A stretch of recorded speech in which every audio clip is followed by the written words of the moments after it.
I'm Megan. I'm CJ. And I'm Erica. And this is the Her Podcast. I am so excited today, friends. We are talking with my dear friend and mentor, Suzy Holman. Suzy is a self-made millionaire and mom of 4 who uses her own personal experience and learnings to help women-owned companies grow their businesses and brands with their own unique magic. We are chatting about all things money and manifestation with Suzy, how to live a life full of abundance, friendship wounds, the ick of influencing, and how she has built a heart and growth centered empire supporting women in business. If you don't already know Suzy, I am so excited for you to meet her. Let's get into it.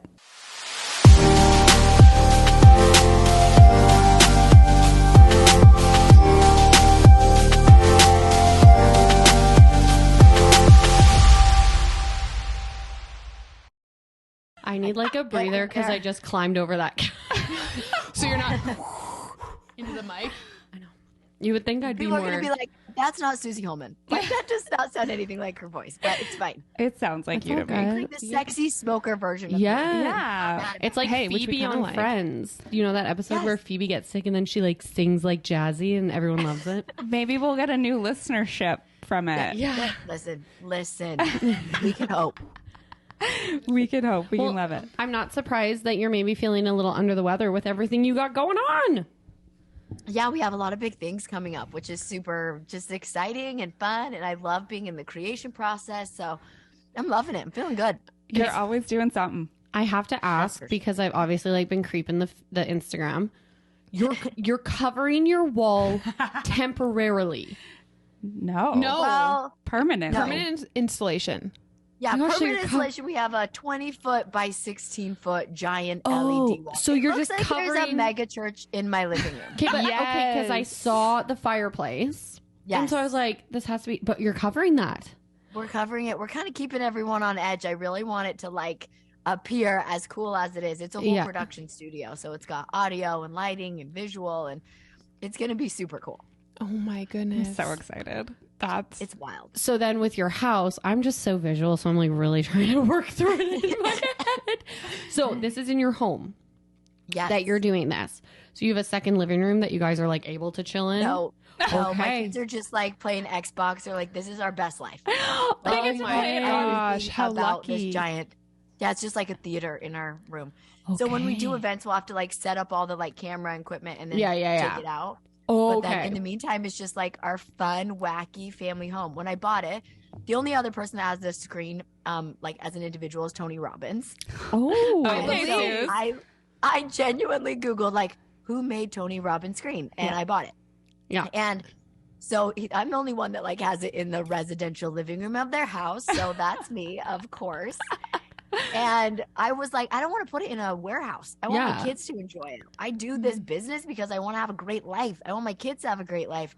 So that's why we put it in our actual living room. Oh Who my needs a fireplace? Well, do you want to know what? Overrated. I honestly No think one. it's, You live in Arizona. Right. it's speaking to, it's not the same, but I can equip, this is not the, I need to, this is really, really, really not the same, but it is the same on my level of my husband taking my office and turning it into a Lego room because he was oh my like, gosh. why do you, like, he's like, how do we make our life so awesome for our kids? And who cares if it's not conventional or traditional or it doesn't look the way everyone else, like everyone who walked into that room was like, this is an entire room for Lego. And we're like, yes, it is. And I just, I'm like, I can shut the door. That's why we love it so much. But I love that you've taken something and you're like, instead of shoving it where no one will see it, no one will use it, you know, you're spending money on it. Like, why not utilize it? I love And that. I think with like mom work-life balance, like that's not really a thing. No. Yeah. Like our work runs into our life. So our work and life are so intertwined that sometimes it's nice to keep them separate and sometimes just Yeah. embrace that they're intertwined. Yeah.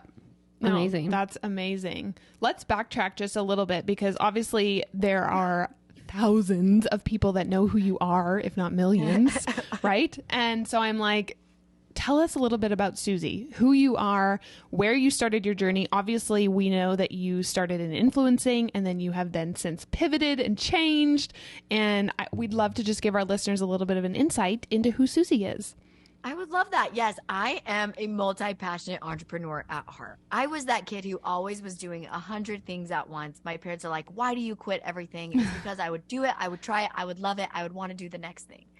So this is always a complicated question for me because it would be nice if I could be like, I am this and here's the box I reside in. But I don't live in a am box. a co-founder of Jovi, which is a pain patch that takes away menstrual cramps. It is insane.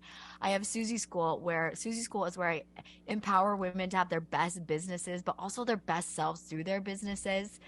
And then I'm starting Moxie, which is basically like a TED Talks for women. I want it to be a household name in female empowerment. It's amazing. I have these big visions. I like thinking these big, big, big visions. And I like to see them all the way to creation. And that's what I love to do. Someone asked me the other day what my hobby was, and I paused for like 20 minutes. I could not. I had nothing. I came up with nothing. Have you ever been asked that question? What do you say? I feel like because I know you, that I'm like her hobby. You're living your hobby though, Yes. right? Like you've made your hobby your passion and your work. And your life. Which is actually awesome and also sad. I need to pick up knitting or something. Good Lord, Something no. for my soul. Yeah, I like to walk. I like to walk. Yeah. That's my hobby. So I'm Suzy Holman. I love to walk, start businesses. I Long have 4 walks on the children. beach. On So- the beach. So what happened? Like, I know CJ alluded to pivoting, but I'm like, some people might not know. So you were very successful in influencing. Like, you had it, you were making an income, you were supporting your family, correct? Yes. And then you were like, never mind. Like, what I was happened like, there? there has just got to be more to life than pimping HelloFresh. Okay. I love it. Phenomenal And money. that is the quote we'll be posting right There there. we go. That's the episode clip. Yeah. Yeah, it wasn't fulfilling for me. Yeah. I was like, there's nothing. I'm just basically selling my audience things, and I didn't sign up for that. Why I got on Instagram was for connection. I was a young mom. I had lots of young kids, and there was other people on the other end going through what I was going through, and it kind of exploded. And that's a big deal for brands. Obviously, they're like, yay, someone that can push our product, which I love. I love influencers. It's how Jovi's message is mainly shared. Yeah. But for me, there was this calling in my soul that was like, you're meant for connection. You're meant for something bigger than this. So I took the crazy leap, and I just stopped. I gave my entire Instagram platform of almost 200,000 followers to Jovi, the company I co-founded. And So the account you're on now is not like, it's not like you took that and rebranded. She She started back up. brand new. I am a big fan, you guys. If I had one advice I could give to your listeners, it would be burn the boats. Oh, Burn the boats. Wow. You don't need a safety net. When you have no other choice, I'm like, I'm not going Oh my back gosh. to influencing because I went from 200,000 to 0. Yeah. Burn the boats. Sometimes you have to. Otherwise, you're going to just tiptoe around, always feeling like, oh, I can fall back on that. But when you do that, you basically tell the universe, I have this backup plan. So Yeah. the Right. universe is like, are you really that committed if Yeah. you actually saved your backup plan? Yeah. Well, Kate, do you say burn the boats because that's what that guy did when he that explorer? The French explorer. Yeah, didn't he come? Was it him or I don't know what Somewhere you in guys are Europe. talking someone came In over history, and was someone like, burned boats. was basically like, well, Yes. you have to make a go of it here, and if we have our Oh. boats, Then we'll go back. our won't audience is survive. our Yep. audience is all like, none of you know what you're talking about, but we're History. like, this is something we will I fact love check. that. No, but I love that analogy to Yeah. burn the boats, Well, and right? I think we hear that from a lot of people. And again, I think about like the influencer community of people who take that leap and they're like, I left my corporate job Yeah. to finally do this or whatever it might be. And they were like, I had to actually stop making my side hustle a side hustle, right? Like I had to go for it. Otherwise, it would just remain a side hustle. Because then you have one foot in and one foot out at all times, and then you really can't dive fully in. So what You really did can't. what did that look like when you say you burnt your boat? So obviously you gave away your Instagram account, but what else was going on? And if there was anything in your life that you were like, drop a match here, drop a match there, pour some gasoline. What do we light on? Right. Well, at the same time as I did that, Suzy School was kind of up and starting to get up and going. So at the same time I did that, I burnt the boats, and then I put all of my money into investing in this church we renovated Yes. for Suzy School. So I was like, I know what I'm going in on. I know my plan A, which is Suzy School, and I'm going to go all in on that, teaching women. There's nothing more powerful. It's probably why you all three do the podcast together. Yeah. Because there's nothing that replaces the energy in the room with other women doing big things. You cannot find that energy in the wild. It is this sacred gift. And it was my favorite place to be besides my home with my kids, was to be in this room with women. And so that's where I went. And I'm so grateful because not only do I have incredible relationships and incredible network, I get to do work that just feels so good every time I get to do it. Can you speak to why creating safe rooms of women is so important to you? Yes. So I remember in 5th grade, I got taken into the handicap stall by all my friends, and I was told that I could no longer be their friend, that I was kicked out of the friend group, and that I was done. And I actually picked up, it's actually kind of funny and sad and interesting what our brain does. I was in so much pain. I remember looking at the tile floor and counting the tiles because it was like, I need to be distracted from the fact that I just got dumped by all of my friends. Yeah. So behind you, there's tiles, and I've been counting them this entire time. It's something that's never gone away and has stuck with me through just an interesting trauma thing that I do. We're not breaking up with you, though. No, we want to marry you. Luckily, all those wounds, I feel like for the most part, are very healed. So much in part thanks to Suzy School. But I always distrusted groups of women and women, basically from 5th grade on. You're 10, and my beliefs in the world were set that like women couldn't be trusted. And basically, because that was my belief, when you have a belief, that is what you see.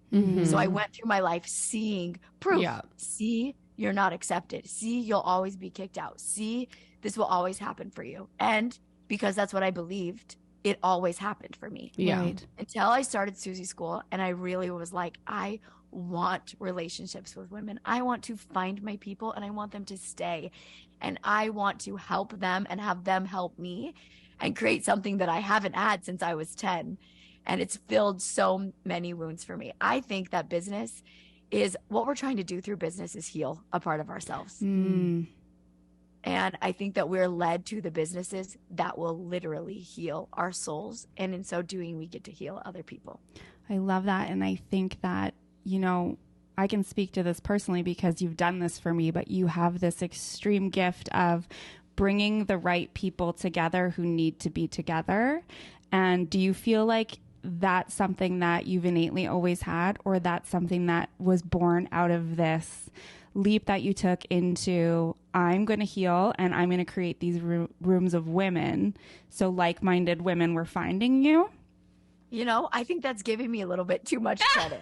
I actually think that it's all God, universe, source, that is knowing who exactly needs to be there. And I really have to put very little effort in, and he puts the right people in the place. And I trust that when you are operating from this certain frequency, from this certain vibration in your life, this higher vibration place, you are not going to attract this low, someone living in shame and depression and guilt and fear all the time. That's not a match. Yeah.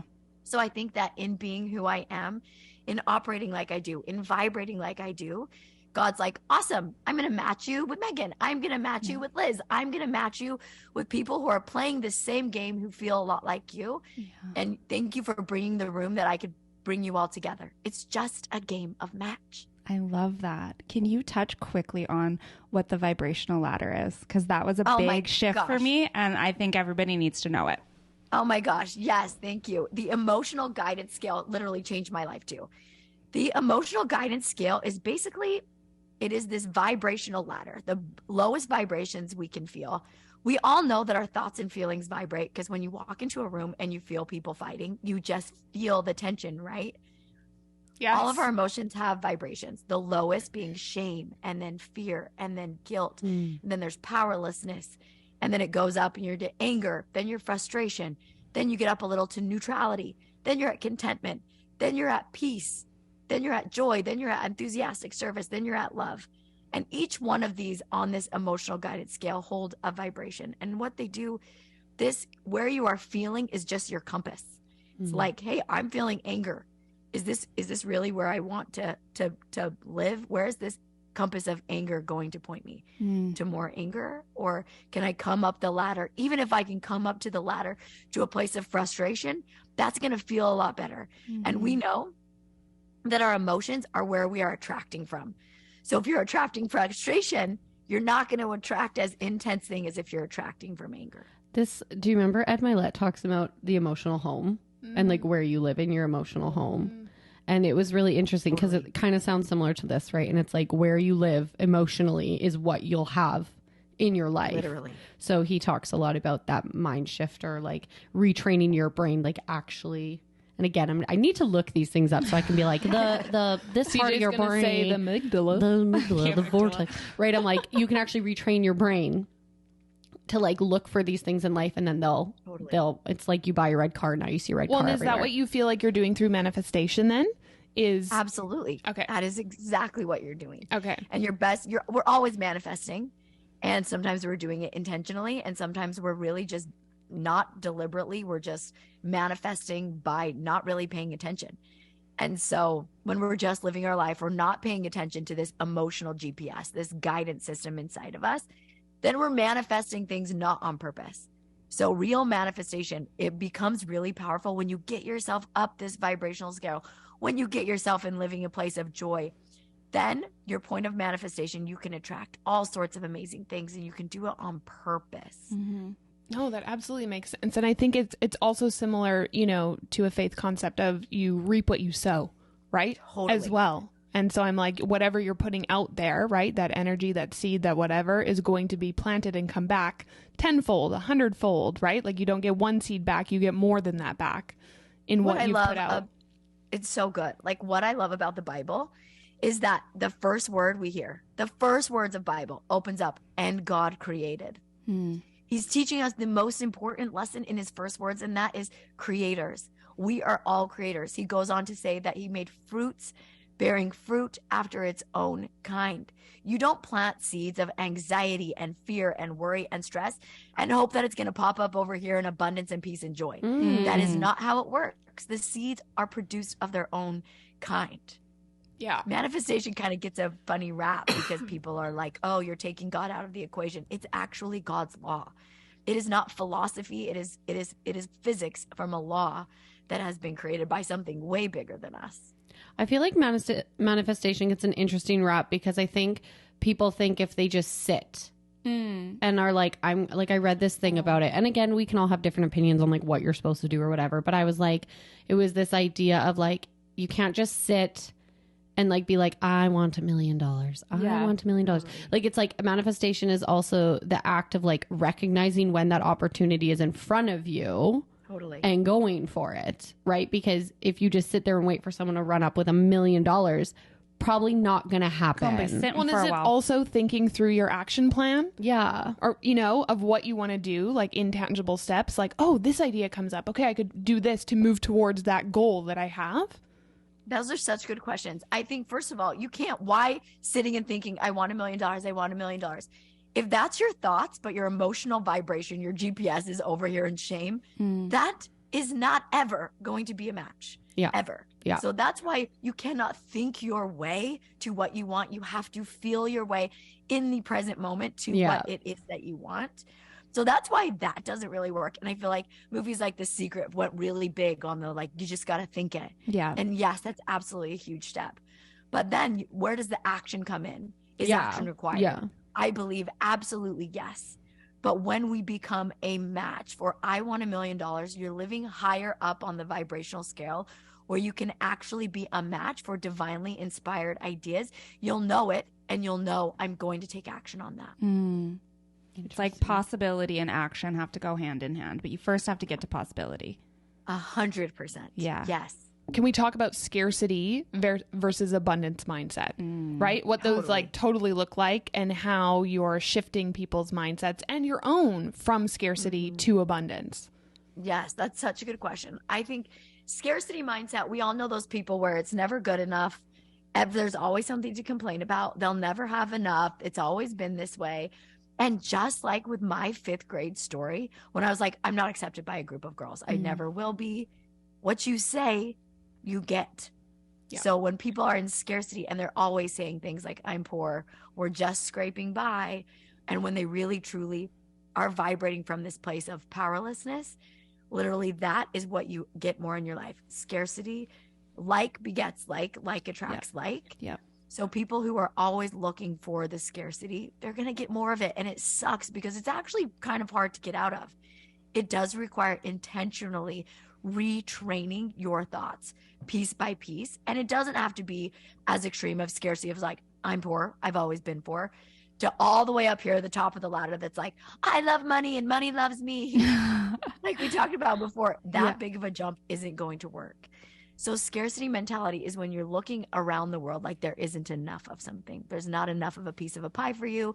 There's not enough love for you. There's not enough relationships for you. Your house isn't enough. Your kids aren't enough. What you wear, what you think isn't enough.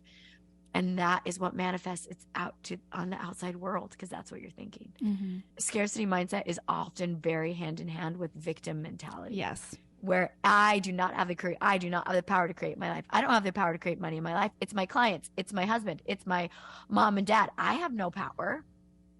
So victim mentality and scarcity are sisters. And it's so tough and it's painful. We know these people, right, that live there and they seem to get more of it. You're like, gosh, why do they have such a hard time? So I propose that switching to an abundance mindset, to a realization, you guys, that we are abundant creatures. Like we are, it is our birthright to be abundant. Yeah. Literally, if you go back to the Bible and God created everything, he's like, and I filled the sea with all these weird ass fishes and I put birds everywhere and humans and leaves. And he abundantly created, and we are supposed to abundantly create our life in abundance. We are by birthright abundant. We are directly connected to source, who's the creator of all, massively abundant, right? Yeah. But we disconnect from that. We disconnect from that this higher self, directly connected version of us, and we go to our ego that's just living down here in scarcity and not enough, and I create this and other people create this for me. But when we take ownership of our life as the creator and what we have, that's when true abundance can flow, because of this tuned inness to the abundance that is everywhere around you all of the time.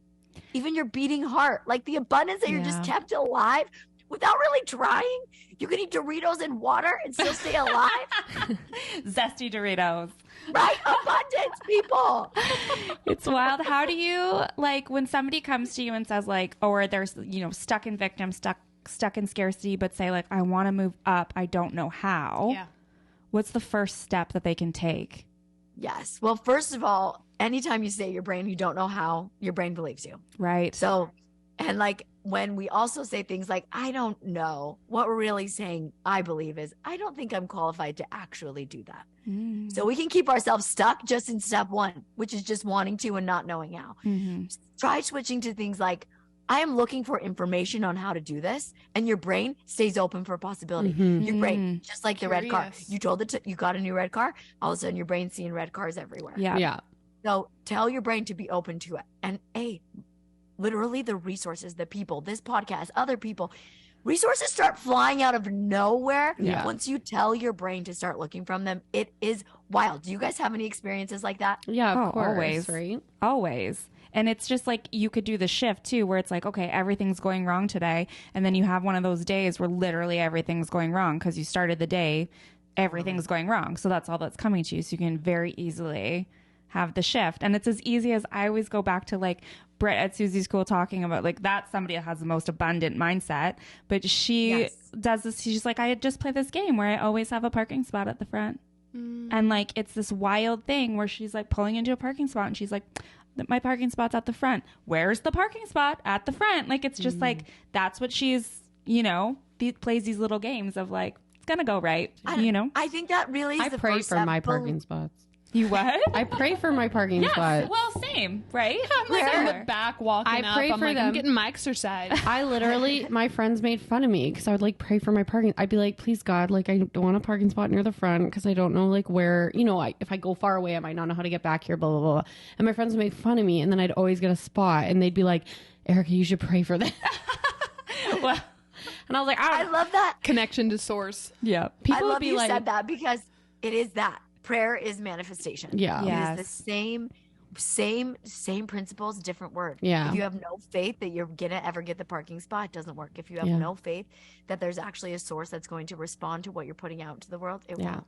So Megan, you asked, like, what do we do? How do they start? Yeah. And it's an intentional process of retraining your brain. First, being aware. What are you letting your brain think?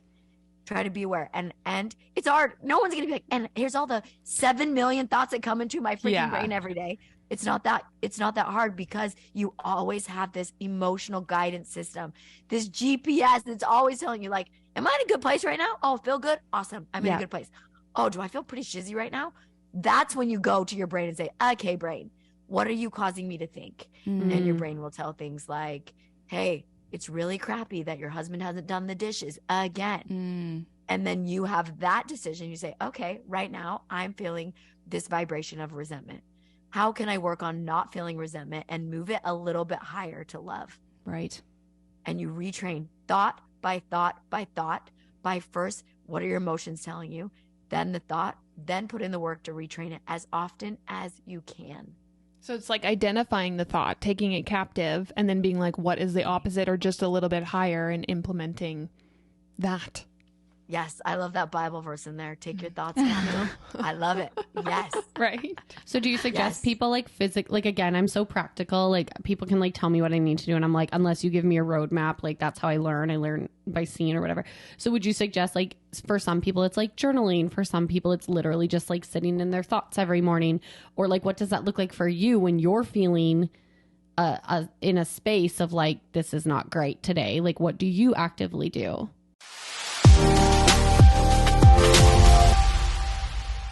Hey friends, Erica here to tell you about an upcoming event that I am so excited to attend. The second annual Heart's Desire Gala is happening this October and is one of my favorite events to support. There is a amazing lineup for keynote speakers, you guys. I cannot wait to hear them. We have Christine Marie from Oasis Boutique. You may remember her from actually being on our podcast. Alicia McCarville and Sarah Landry, aka the Bird's Papaya. Like, are you joking? I'm so pumped.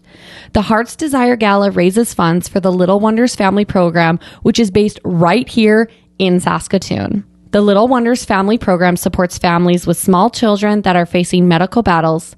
And you guys, this program and its founder, Jen, are incredible. We just spent the weekend with her, and she is just such a light. Okay, so if you're hearing this and you're like, how do I get involved? Turn it up. There are multiple sponsorship levels for this gala, you guys. So there's so many opportunities to make a difference for the Little Wonders families. For more information on how you can become a sponsor, you can connect directly with Jen from Little Wonders on social, which is at Little Wonders Family Program. And to find out more about the work Jen does, visit littlewonders-sask.ca. We cannot wait to see you there. Hi friends, Megan here. If you follow along with me on socials, you know I am a huge fan of Poppy Barley and wear their beautiful footwear daily. I started my collection with the classic 2.5 booties, and my obsession only grew from there. Born in Canada, Poppy Barley rethinks every step to create sustainably made, fairly priced products designed to be worn on repeat, and trust me, you will. Not only do they create beautiful, functional, and comfortable footwear, they are a company that cares. Poppy Barley's mission is luxury for the people and planet, and they are a certified B Corporation, meeting the highest standards of verified social and environmental performance, transparency, and accountability. Oh, and have I mentioned that they are a woman-owned company? You know we love that. Want to discover Poppy Barley in person? They will be popping up at the Elizabeth Lynn Studio Thursday, March 9th through Sunday, March 12th. Drop by to try on and shop, or you can make an appointment on their website. The shop will be full of shoes and ankle boots for you to try on in sizes 5 through 12.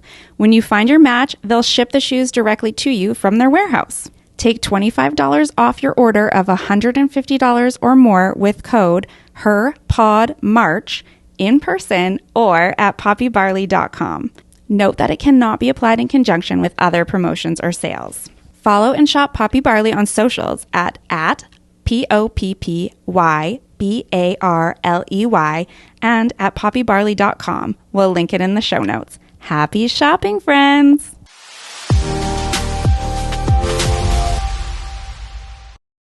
I love that question so much. So I think it depends on how bad I'm really feeling. Mm-hmm. If I'm like, I feel kind of annoyed, I think that I can probably work my way out of that just in my thoughts. If I'm feeling like, I'm actually feeling like deep anger, shame, that one requires more for me. So I do this exercise called working it around the clock. And I draw. This is it for like when you're feeling super intense and you're like, I feel horrible. I do not want to feel this way anymore. Grab a piece of paper, draw a clock, like 1, 2, 3, 4, 5, 6, 7, 8, 9, 10, 11, 12. And first, write the first thought that you're trying to have.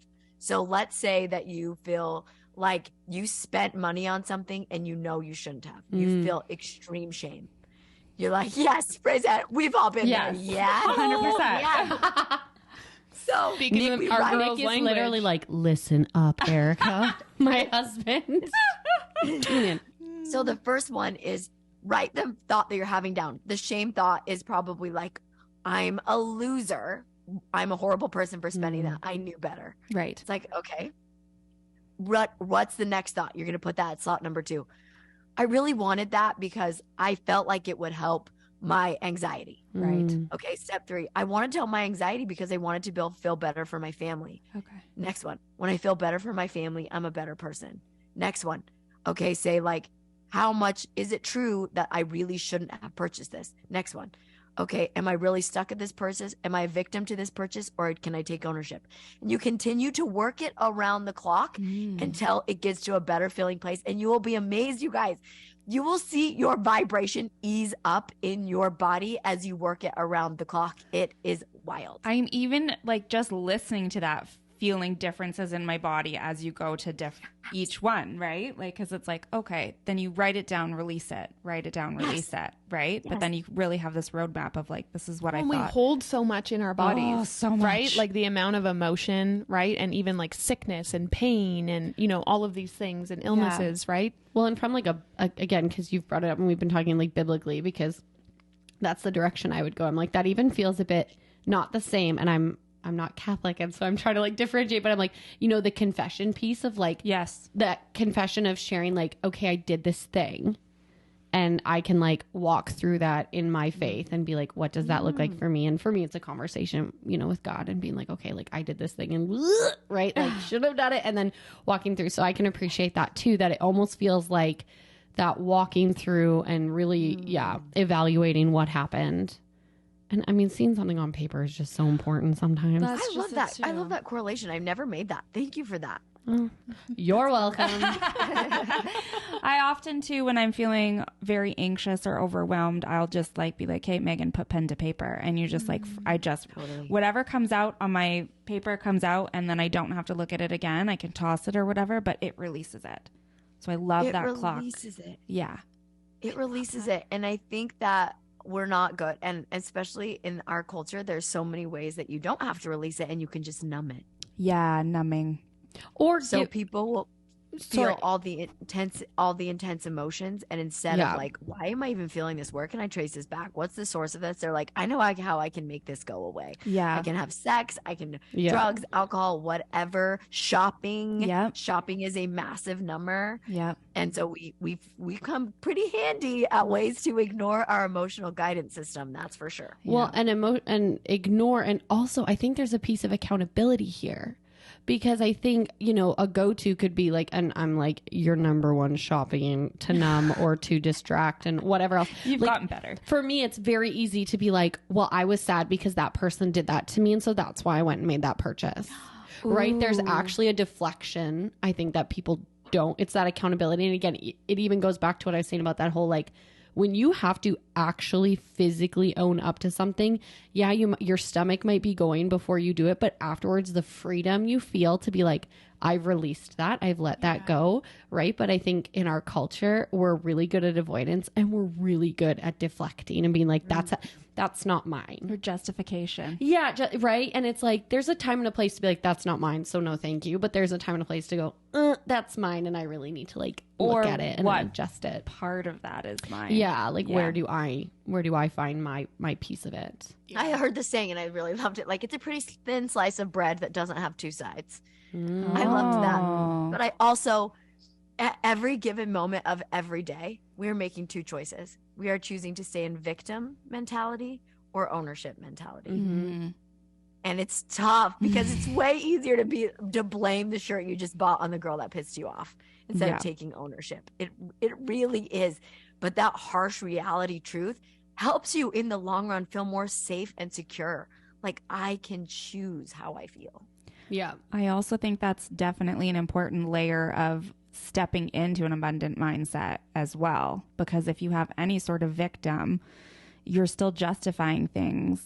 You can't have a clear picture. Mm-mm.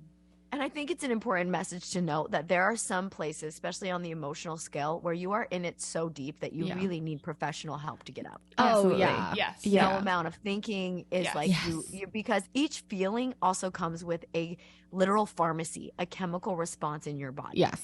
So your body can be completely overrun with cortisol and, you know, like dopamine, all of it. Every feeling comes with its emotion. So some people that may be listening to this were like, I cannot seem to get up. They're like, there is ways to get up. There's people that can help so that you can feel that blessed relief. Even if you go from powerlessness and grief to a feeling of anger, that relief is going to be there a little bit. I would also say, like, engaging other people or going to other people for help and support will help you move through things faster and actually can just shift the whole experience for you too. Like, agreed. I know I'm smart. I have certain things in my brain that I know what I need to do, but I also need people to help me get there or other insights, right? Totally. Like, I think it's in some cases it can be a little bit of a village, right? Yeah, to be able to come together, right?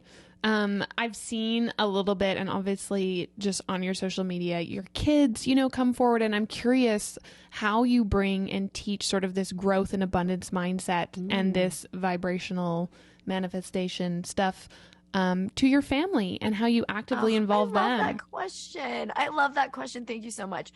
My daughter's 10. She's in art class, and she was like, Mom, I need the vibrational scale. I was like, okay, why? She's like, I'm putting it in art and hanging it on the art wall. Oh, that's amazing. Like, it's not hard to understand. It really isn't hard to understand. My son came home. He was bullied at school. Not even bullied, but some girl said something stupid to him, and he came home in so much shame. He was like, I'm stupid. She says, I can't read. I'm so dumb. I never want to read in class again. He was feeling all sorts of shame. And so I was like, hey, that sucks, dude. I wasn't like, love the girl, give her your grace. And you don't know if she was having a bad day, which I think can be some of our inclinations. Yep. That big of a jump from shame to like, I love this person. I see her for who she is. It's too big. So I was like, let's go upstairs and let's beat the shiz out of a pillow. Yeah. And we did. And we were like, we were angry and we were yelling and we were beating this pillow. And then it turned to laughter and then it turned okay. And we were able very quickly to get him from shame to a place of anger, to a place of, I'm just annoyed. Yeah. And I felt good about annoyed, and that felt good to me. So that is really showing them the vibrational scale. It's in colors. The one that I have is in colors. And you see like the darker ones are feel darker. The lighter ones you feel happier with. So that's one way. And then I'm huge on pictures in your mind. My son Jack is 8. And this was so freaking cool. I loved it so much. He plays baseball. He loves baseball so much. And he had this big championship game coming up. And so we laid in his bed and we ran through visualization. And I just we were in that flow state. We were feeling good. It was quiet. And we ran him through and then a ball comes to the second baseman. It comes to you and you catch it and you throw it to first perfectly. And then the next batter comes up and it's a pop fly and it comes to you and you nail it perfectly. I kid you not, you guys. Open plays of the championship game. both of those exact scenarios we played through in our mind came true in Wow. sequence. I love it. That's amazing. Wow. And he was like, Mom, the pictures in my mind came true. And I was like, yeah, buddy. And they're going to keep coming true. So make sure you're putting good pictures in your mind of good things Yes. happening. Yeah. Yes. Interesting. And kids are amazing. I got to tell you one story and then I'll let everyone go. My daughter, we're in Hawaii. And she's like, Mom, I want $40. I'm like, dude, we're on vacation in Hawaii. You're not going to earn $40 anywhere here. You can't clean the hotel. The maid does it. And she's like, I want $40. So she goes on the beach and she goes and she starts this little menu of things that she could get from her hotel, like fruit snacks and carrots and Capri Suns. She goes up and down the beach Oh my gosh. for people, selling people. She What a makes $20. little entrepreneur. Of course she is. Yes. You're like, okay, that was genius. You're still $20 short. Yeah. She's like, I'll make you another $20. I was like, it's not coming from me. And I don't think you can hit up those people on the beach anymore. Yeah. We go to Honolulu. There's a street performer. He's like, I need a volunteer. My son's like, I'm not doing it. He tried to pick Jack. He's like, I'm not doing it. That's embarrassing. But I was like, I'll do it. So she has to like dance with the guy. Guess what he gives her? $20. $20. $20. Unreal. What did she do with her $40? I need to She know. bought Converse shoes. We walked straight from the Amazing. street performer to where she could buy her Converse shoes. When we are kids, we don't have the resistance in our mind. We don't have the attachment that like money's hard to make. Where I'm adding no value. Why would I expect money? I have nothing to do. And we put all these attachments on it. Whereas kids, they're like, I have no resistance. My mom says this is going to work. Like, I believe in my power to make money. I believe that the pop flies will come to me. Our resistance is so little that of course they can allow amazing things to flow into them. And if we can decrease that resistance to like manifestation doesn't work. My thoughts don't really matter that much. I'm just destined to be feel crappy. It's just who I am. I have a disorder, whatever. Like we offer all of that resistance. Yeah. Sources like, okay, well, I can only work with so much. Right. Wow, that's incredible.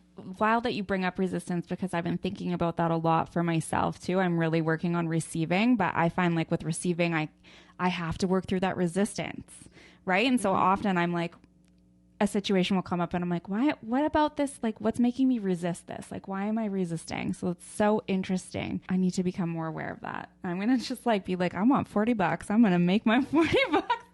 I Well, love imagine that if story. we, went forward with that in our businesses, right? And we were like, Yes. and again, it can be a greater amount of how much you want to earn. But again, just that mindset shift of looking for what you want, right? And acknowledging what you need. It is wildly powerful stuff. The power of our minds. If you go back to the Bible, like I said, and God created. Why did he tell us that?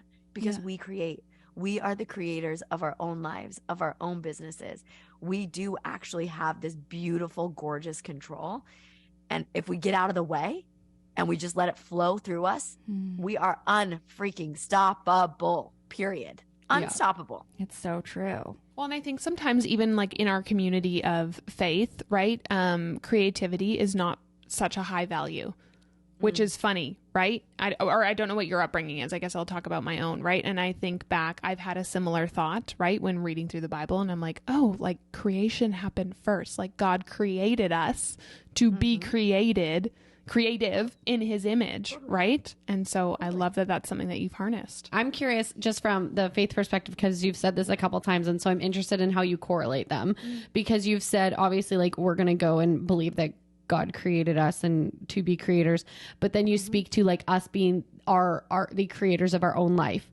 So is that something like I would err more on the side of like God created me and he's given me these gifts to go out and do the things? Like, is that what you mean by that? Or would you err more on the side of like, I can create anything I want? Or I don't know how I'm trying to word this. I think that's a good question. Yeah, right? Totally fair question. Yes, Yeah. I love it. I actually love this question.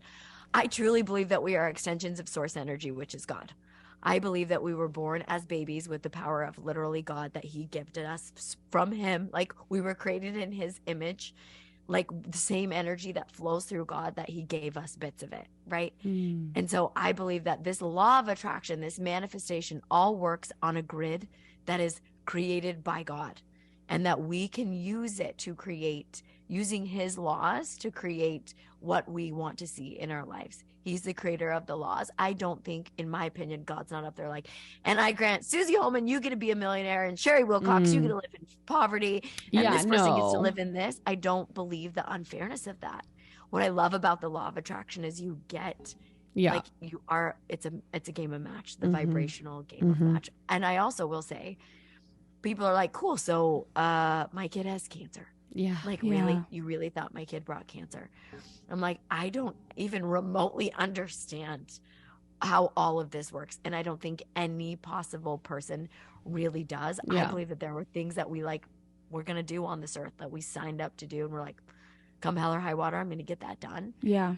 And I believe that. And I believe part of our emotional guidance system may be pointing us in the direction of like our soul's purpose at all times. Like, you feel crappy, that's pointing you further away from the soul's purpose that you said you were going to do. You feel good, it's pointing you towards the soul's purpose you said you were going to do. So that's in a nutshell. Yeah. I mean, and again, I'm curious, right? Like, as someone who navigates, obviously believing like that I'm very capable and that I can do things. And I'm like, yeah, I absolutely believe in, like, you know, in the last year we've experienced that where I'm like, this is my goal, this is what I want. And then it happens and I'm like, okay, great. Now, obviously, like I said, I err more on the side of like, I've been giving these gifts that have really allowed me to harness that.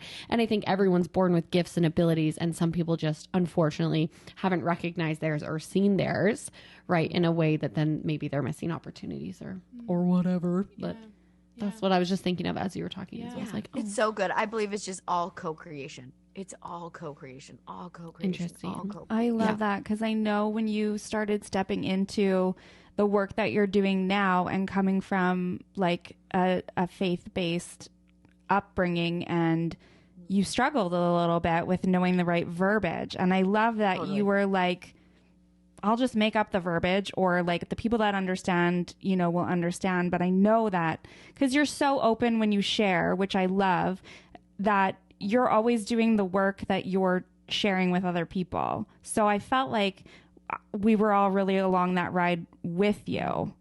And so do you feel like, what was the shift for you getting into a place of like confidence in saying the co-creation or whatever it is? Because I know that you were getting a lot of lovely comments from people. And I get that. Yeah. I get it because I lived it. I was like, ooh, is this right? Is this good? Is this is God? But I grew up with a really interesting, I grew up Church of Jesus Christ of Latter-day Saints, Mormon, and God is literally a man of flesh and blood, as is his son, Jesus Christ, like a literal, like human looking man. And so I've since shifted my entire beliefs about God and energy. No longer do I think like there's a human dude in the sky, like pointing fingers, like, ka-chow, ka-chow. Yeah. But like our brains, ages 0 to 7, create our belief systems. Yeah. Ages 0 to 7. Wild. So I'm like, okay, there's literally a dude in the sky who's like, yes, buddy, you granted, you not. And that's what my up to 7-year-old brain created. And I worked off that programming until I was like 33. Then it was, hey, some of this stuff isn't serving me. Some of this I feel not great about. So I'm going to re-dig back in. And so yeah, really embracing my own beliefs has been a journey of 1,000 suns and so much resistance. And I think it's an ongoing, but we all have this innate desire to know God. We all do. I think we were literally born because we are extensions of God. We were all born to want to know what that is. And I think that verbiage is just dumb. Like the fact that we try to put any of what God is in a 3-letter word called God is silly. Like God isn't a word. It is an energy. It's a vibration. It's a gift. It's this huge grandeur that like is silly that we think we have human language that can fit what God is and that we're all going to agree upon it. Hell no. Yeah. It's not going to work. So once I decided like, okay, words don't teach. It's all energy. If you can pick up what I'm putting down, if this is making you feel good, you're going to be attracted to me. We're going to do whatever we're going to do. Yeah. But it really is an energy. Yeah. So obviously you talked about Jovi, you talked about Suzy School, and now you have Moxie coming out. I think that this will air after when are you going live? You're going live soon. That's so exciting. Next Wednesday. Okay, this will air after that. So I'm like, are we allowed to give the listeners some insight into what Moxie is, your direction, where you're going with it? Yes, Moxie is I think it's one of the most coolest things I've ever done, for sure. It is this huge calling to really, like, I want to be, like I said, the household name for female empowerment. We all have so many lessons that our life has taught us that when I sit in a room with you, when you tell me your lesson, I take that in my pocket and I take it into my own life and I tell you mine. There's so much magic in that. I've seen it at Suzy School. Mm-hmm. One person's perspective can change your entire life if you're in the right space to hear it. Yes. So I really love the platform of Moxie, which is going to be super visual. I cannot just stay here and sit and talk to you has been hard. I'm a big walker. Like I want to walk and I want to jump. So Moxie allows me to walk and jump, but it allows all of the women to come and share their messages so that we can collectively help each other find and execute our soul's purpose. All of us have different lessons that we're so passionate about. And when we bring that power together, gosh, it's going to be fire. It's going to be completely free. Moxie is completely free. That's unreal. There will be master classes that people can do. Suzy School will not be free. Suzy Schools, if you want to learn how to grow your business using all this energetic, wild stuff, then that's what Suzy School is. But Moxie, I really hope you'll tune in. We'll be on YouTube and Instagram and email and text. And hopefully everywhere you look, there will be Moxie. Amazing. So I'm curious on the setup for Moxie, because you're talking about women. So obviously I assume like, is this like a weekly drop? Is this like a monthly thing? Is this like, I'm just like trying to see it. That's such a good question.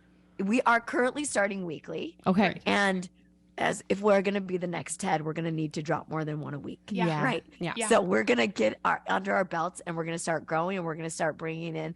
My dream is to be able to record like 5 in a day. Okay. So all of these women from all over the world get to come to my home. We get to have these enriching conversations. And we get to share our messages with this giant screen from my living room. It's kooky as crap, but I feel super into it. It's very Suzy. It's very Suzy. So will you be doing Zoom or will it be all people coming to the actual space? Yes, Zoom. Oh, okay. Zoom. Yep. I understand. It's like everyone from around the world. I'm is just literally popping so up. visual. So I'm like trying to imagine. On the screens, well, right? I like You'll to know see how people? things work. I like to know how things work. Yes. So I'm like, how does this look? Because you're talking about the screen and then you're like, but people are coming. I'm like, what is this?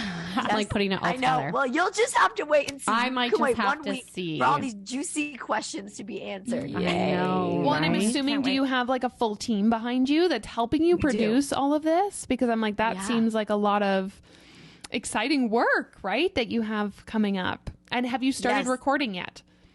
No. We don't even actually have all the parts of the studio. That's what I course, thought. Okay. as like everything I do, it will be down to the wire. The final second will be like shining the floor and going live. And there'll probably be something that, you know, there'll always be surprises. And as a startup, you think you're starting one thing and you're like, I have no idea what I'm starting. Yeah. It'll pivot into something else. Stay tuned. I'm excited. That's amazing. I'm so excited. So good.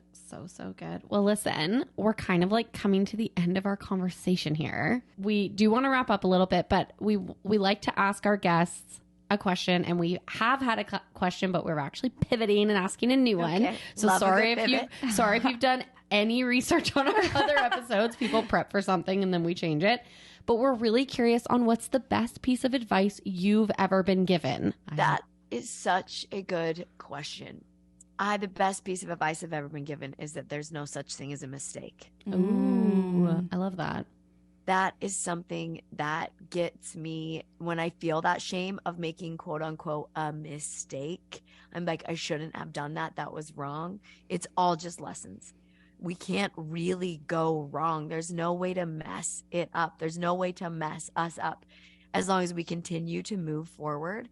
That like all mistakes, like those aren't real. It's just lessons learned, which has brought so much peace to my life. Because previously in my life, I would do something and then I would live in shame of it for a long time, just like letting myself camp there. And I realized this is part of the process of being a human being, is making these quote unquote mistakes, having these learning experiences. It just brought me so much peace. And especially as a business owner, we're going to do a lot of just dumb stuff, right? Yes. You don't know what you don't know until you know it. Yep. And to know that that's part of the human experience, embrace it. Nothing's permanent. Mistakes can all go away. has probably been my best advice. Yeah. I love that. I feel like we're walking through that right now too in our own. We've had some stuff happen in our business and we kind of had to take time and reflect. And I like turned to CJ and I was like, this is just a doorway that we couldn't fit through if we weren't losing that. Right? Like there's different size of doorways and sometimes you can't fit through it until you like learn something or you have a mistake from something or someone's left you or come to you, right? And you're like, oh, we didn't fill that space before. And so I really love that. And you know what? I am going to throw out the other question to Suzy because I'm very interested. Okay, do it. And I'm going to put a stipulation on it that it can't be business related. Ooh. So our question is, what are you recently loving or are obsessed with? That is such a good and intriguing question. It really makes Yeah. you think about like what's going on in your life, I feel. I'm gonna sound like but whatever. There's no such thing as judgment. It's No, all just my go for own it. projection, right? I think that the thing I'm most obsessed with is I have someone that comes to my house and does my cleaning and laundry every single day. Amazing. I haven't touched laundry in a year and my life is forever changed. And I'm like, even if you do your own cleaning, you moms, if you get someone to do your laundry, it opens an entire new realm of possibility and your life is forever changed and blown. So that would be my thing I'm the most obsessed with. I love not this. doing my own laundry. I love this because it's really speaking to like self-care and awareness about like what you need in your life. So I love that. And we have people come on here and say all sorts of things that are like this Netflix series or this or this. So I love that. I think that's so awesome. I love it too. You can't be changing the world and doing laundry at the same time all the time. Well, you probably can, but it's going to suck. It's going to really take suck. longer.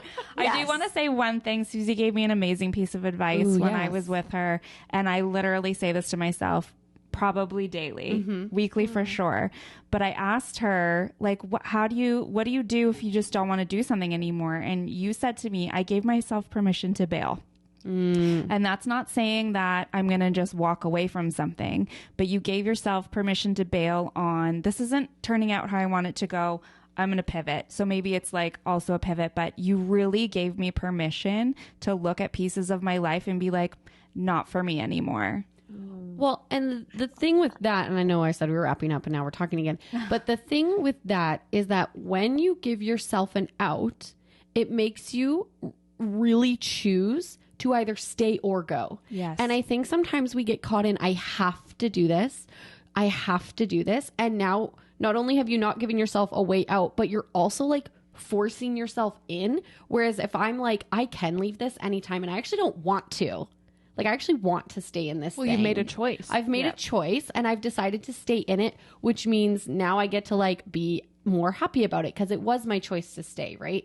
And so I love that because I think we just always have to acknowledge that like we do have options. You can do one or the other and either one will give you freedom. Because freedom in choosing to stay actually feels great too because now you're not like, oh, I have to be here. Forced. Like I'm choosing to be here. I'm choosing to be present. It totally goes back to what I said earlier, where you, at all times you have two choices: Yes. victim or ownership. Yeah. Yes, exactly. That's so amazing. I'm just like so glad that everybody gets to talk to you because I know how See amazing my you are. weird voice right now. I love it. People are gonna be like, "That is not Suzy Holman." I don't know who that horse creature is, but that is not Suzy. I don't We're like, always look at sound the like video. We have video proof. Yeah, Okay, it good. would be Suzy. totally fine. Everyone's like, you didn't talk to her. We just did some audio stuff and like wrote a script. No, that's so awesome, Suzy. We've like loved having you. Obviously, we know we've heard so many good things about you through Megan and her experience at Suzy's school. We want you to tell our listeners like where they can find you, how they can connect with you, and ways to be involved with you because you actually have Suzy's school, which is something people can attend. And you've switched it up this year with no applications, right? Yes, So, yes. Share that all. Yes, I love that. Well, coming up, we're going to do our first ever Suzy School Live. You're the first people to actually know about it, which will be Dun, dun. an immersive live virtual event for a half day that you can come to sit to Suzy School. People, we've had like thousands of applications and they just can't swing it to come from wherever they live. So part of the reason for buying this big screen is so that we can really get women who want to be there at a much more affordable price point. I'm literally so excited Suzy for everybody. School immersion will be immersive programming that will come later this year, probably in March. And Moxie messages, if you listeners, you're like, I want to speak on the Moxie stage. I know I have a message. Apply to be a speaker. We're just wanting to share the messages of women. So Moxie messages and Suzy Holman is where I'm hanging out. I love you so much. Oh, amazing. So so- excited for so everyone to good. join you on your journey of all the amazing things you're doing. Yeah. It's always a journey for all of us. Always. I love it. Truly. And I'm so glad our paths crossed on ours. Seriously, thank you. Oh, I love you. Thank you. Yeah, you were a go-to for us to have on. Oh, Yeah. We were like, we gotta do this. And I Yeah. was like, Thank you for I'll having me. text her. No. And thanks for wearing pink. This is just cute. This just made my soul happy. I You love guys it. are awesome. Okay, Suzy, thanks so much. We'll talk to you soon. Love you. This Thank was you. amazing. Bye. Want to have your business featured on the Her Podcast? Simply send us a DM or an email to itsherpod@gmail.com. Thank you, everyone, for joining us on this episode of the Her Podcast. If you want to follow along with us, you can find us on Instagram and TikTok at its.her.podcast. We can't wait to see you there. Bye. Adios.